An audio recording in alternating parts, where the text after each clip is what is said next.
wadani maxay kula tahay halka Soomaaliya afari nusafadaan waradna midnimada Soomaaliya waa muqaddas adna maxay kula tahay no waranagu horanu goone aqoonsi baan doonayna adna habartayni ninkii arooso adeerkayna leewaaye waradna maxay kula tahay dawlad dhexe oo sal adag oo adna yaa minay xamar xisaab ku jirin waxaan dhihi karaahe adna maxay kula tahay boowe federaal ina adeeray adigana qoondada dumarku waa geedka go'an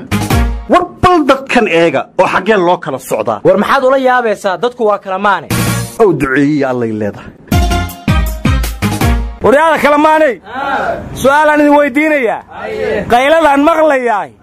niman qaadkii la waayay hurdadii uga quusto u qandaysan miya ariya su'aalu aakhirayna kore soo qadaada xuma qarsan xeer dhexdeed looga quusto miya qosolkaan maqlayaay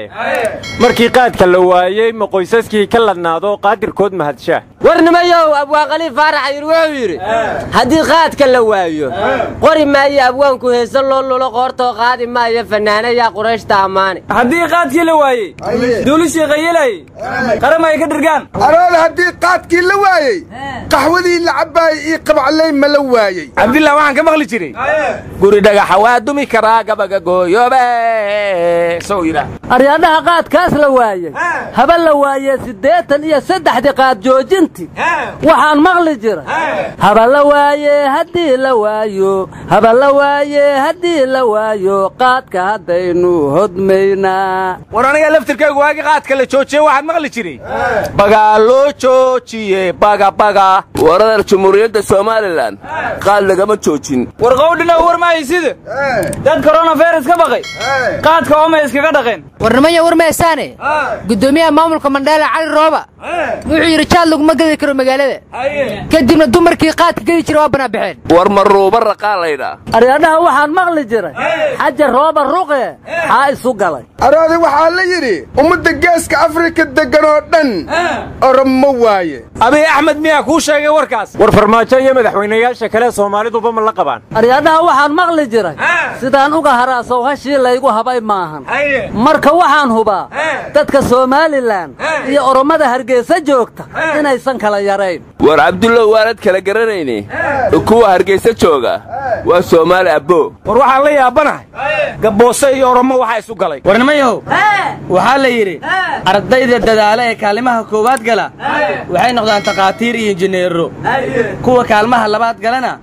waxay noqdaan maamulayaal ganacsato iyo dhaqaaleyahano waxayna maamulaan kuwii kaalmaha koowaad galay halka kuwa kaalmaha saddexaad galana waxay noqdaan siyaasiyiin waxayna u taliyaan ardaydii gashay kaalmaha koowaad iyo labaad sidoo kale ardayda imtixaanaadka ku dhacana waxay noqdaan saraakiil iyo askar kadibna waxa ay ilaaliyaan ama dilaan ama inqilaabaan siyaasiyiinta waxa intaas oo dhan ka sii daran kuwa aan weligood iskuul dhigan waxa ay noqdaan oday dhaqameedyo kadibna intii kale oo dhan ayay u taliyaan war arrintaas waxaan ku ogaaday imtixaankii ra'iisul wasaare Khayra qaaday siyaasiyiintu badankood waa ku guuleysteen oo kaalimaha hore ka galeen laakiin waxa ku dhacay يوسف قراد جوحة مريم قاسم يا عبد الرحمن طاهر وزير كورة وحبرشة وزير خديجة قال انتو كواد ميقشة ورئيسلا وليقيس كان انتو كواد مروا لقم قلن وروزير عنشور اساقو عندها اسكوها امتحان كغير رقلا وربيلة فتاتك كوباسو كوشيرا اساقو ورمبا سيريه وروزير قوضة عصوة ديبتو كومغن امتحان كجيميل قالوا قدرا وعداس بوعيدا لانو عود بانو عبسانيا وروزير رفا امتحان كوباسو يا كودعاي وزير غرفان هورتا انت بدن امتحان لسودي يرشو كشقيا بقولك 83 واسحة وردد والنا تيري وزير ماريه امتحانك وحلا سو قرا ميلا بلان بوخي war waxa ka daran wasiirka gaashaandhiga oo imtixaanka looga dhigo su'aalaha iyo maya wasiirka caafimaadka foosiyo imtixaanka corona virus ma ku baastay war ma haysaane wasiir Jamaal imtixaanka waa laga bootiyaa war wasiir Jamaal markii waran iyo gaashaan loo baahdo xildhibaannimada helay buu ku baastay imtixaankan wararta mahdi guuleed qadar ra'iisul wasaare ku xigeenku wasaaradda xukuma war waa kormeeraha imtixaanka wasaaradda maaliyadda iyo warfaafintana way isku dhadhow yihiin warkan waad ku waalateen sheekadan jahliga aqoonta hogaamiyo waxa soo bandhigay safiirka Ingiriiska u jooga dalka Yemen aryaadaha anigu waxaan idin warsalahay waxaa yuhuudiyoon gaashow yaman uu layso yaa yaaqaan waxa yuhuudiyoon gaashow yaman uu layso yaa yaaqaan ma ogi boqortooyada reer al sacuud asalkeeda yuhuud ayaa ku yidhi araada xuutiyiinta israa'iil kama soo jeedaan waad waalantihiine war yaa idiin dhahay shabaabaa sirdoonka israa'iil la shaqeeya war israa'iil khatar bay ku tahay midnimada ummadda carbeed waxaan maqli jiray waa 100 yahuudiye rag baa biirinaayo baarka uu firaaye barqa laguma gaarin haddaan muruuqa buuxiyo isticmaalku baal jiriino bayda uu garaacin war waxaa la yidhi afartaa boqortooyiyo amiiriinta kaleeto jashooda sugaysa iyo dadka sheegta islaamka oo adduunka maanta ku nool haddii laysu urursho oo ordugaan laga reebo afka ruux kama yeero addinkii iska dhaafay yaaya minay awood kala waayeen ma afkiyaa juuqda gabayo carabkiyaa laga gooyey war jarnaal bariise wuxuu yidhi ciidamo dharacadaan suuqyada geyni oo mobeel ma sheegayaal bay ahaayeen ciddii lagu arkay iyadoo badeecada qaali ka dhigayso waa la soo xirayaa uu yidhi maxkamadna waa la geynayaa warwar ma haysaane wasaaradda caafimaadku maanta baabuurta ambalaaska dhaawacyada lagu guri jiray bay soo saftay aydhiboorkaanay fayl u geliyeen waxayna yidhaahdeen koronafayras baannu karantiilaynaa markaa ma 5 milyan ee huu bixinaysay baa la xalaalaysanayaa war baabuurtaas dhaawacyada qaraxyada lagu qaadi jiray koronafayraskana ma lagu qaadaa aryaadhaha war ma haysiina heergaalkacyo qalabkii karoona lagu baaraayo ma haystaan laakiin xeelad kaley keeneen qofkii dayuuradka soo dega eraboorka xafiis laga furayaa la geyhaa ka kadibna kutub qur'aanaha la soo hordhiga ka kadibna inaadan koronafayras qabin ma kugu wallaahiya ma kugu bilaahiya ma kugu tallaahiya ha la leeyahay kadibna marka u dhaarto waxaa la leeyahay qodhaayo xerada inta dayuuradda soo saareed wax qandaamaad isku aragtay in adeero war mid ka mid ah dadkii gaalkacay lagu dhaariyey ayaa hadlay oo wuxuu yidhi qodhiin iyo xeradiin ma anigoo nin weyn ah bay rabeen inaan korona sheegto war gaalkacyo qiso kaloo taakaya badan baa ka dhacdaa la yidhi nin tuugaha wuxuu u soo dhacay niman iskaabulay guri ay degan yihiin kadib cabbaar hadduu baarbaaru wuxuu helay jaakad xoogaa culus waa la cararay dhex intuu sii marayo wuxuu arkay fiilooyin iyo waxyaabo ka soo jeedjeeda asagoo shakisanoo fiirfiirinaya ayay askaru aragtay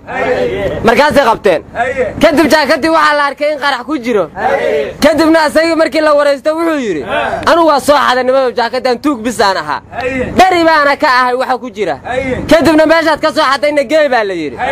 hadda raggii iskaabulada ahaayoo alaabta isku qoofashay baa la soo qabtay marka asagiioo la sii daaya sheekeeyo wuxuu yidhi weligay iyo allahay tuuganimo xalay iigu darreed markaan qaraxa soo xaday cali dheere afhayeenka al-shabaab wuxuu yaqaanaa kaasoo kale taarikh fii sabiililxasana waljihaad war xildhibaanadii iyo wasiiradii beeshaawiye baydhabay aadeenaa la yidhi walaalayaalow si daga siinsiiya may baydhaba ka bilaabeen war siyaasadii sadaqa ma gashee waxay yidhaahdeen saamigaan ku lahayn koonfur galbeedaan rabnaa hayehee saansaan ku gud saxan ku gud aan rabnaa miyay dhaheen war saamigooda may xafiiska ra'iisul wasaaraha u doontaan warnimayo madaysaa maanta geedka ma joogay masaamiga la sheegayuu difaac uga jira war waxaan maqlay maday isaaqoo leh walba ma idinka maqana meeshin fadhiya aryaadhaha shibka dhahmaday isaaq beriga minow sidaas yidhi berriyaa la arki doonaa isagoo leh walganeeyawgewlaalinbaxanaaye walganeeyawgendaalinbaxanaaye cabdullow maanta haantiisii waa ka nasata soo maa warnimayo war ma haysaana madaxweynaha somalilan muuse biixi waxaa lagu eedeeyey inuu dad shacaba guryo ka qaadanayo waxaana hadashay marwada madaxweynihii hore somalilan maxamed xaaji ibraahim cigaal waxaana sheegtay in guriga hargeysa ay ku lahayd uu ku haysto muuse biixi waxayna ku dartay haddii 150 mitiraan deganahay kula weyn tahay furaha u soo dirso wasiiradaada mid ka mida waa kugu soo dhiibayaa war marwadaasu deeqsisana haddiiba guriga firihiisa diyaar la tahay war madaxweynaha puntland dani wuxuu yidhi dawladda ka dhab maahan inay doorasho qabataa diyaarna uma aha dadka soomaaliyeed ha ogaadeen aryaadhaha doorasha haddaysan dalka ka dhicin qof xaqiisa helaya ma jiri doono war ma qofkii xoog iyo lacag lahaa xaqiisa way kara war waxaa la yidhi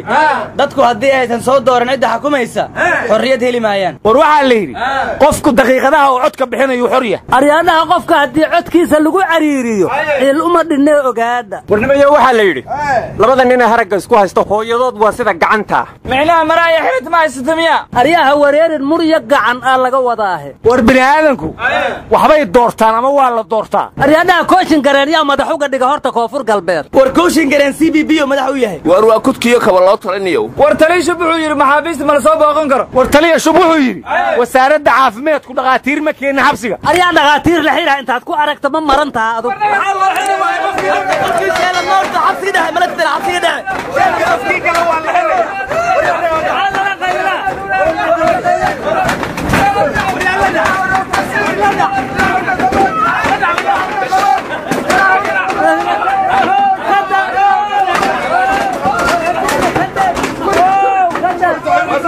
shib naga dhaha sharu idinma waafaqdee